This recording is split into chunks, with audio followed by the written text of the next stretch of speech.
How to fix Samsung Galaxy A36 Snapchat lag. So let's start the video. First of all, restart your device. For restart your device, press and hold power button and then click on restart.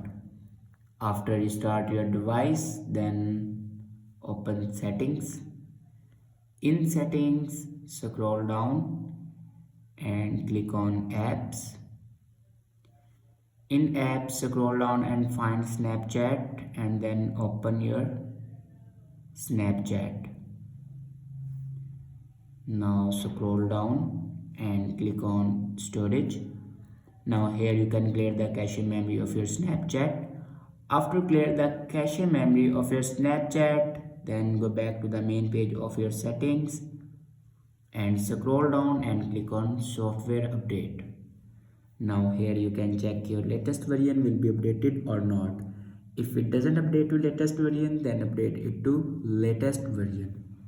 After updating a latest version, then go back and click on general management.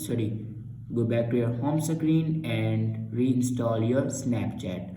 Firstly, delete your Snapchat and then reinstall your Snapchat from Play Store. So this is the way to fix your Snapchat lag problem. I hope this video is helpful for you. Thanks for watching.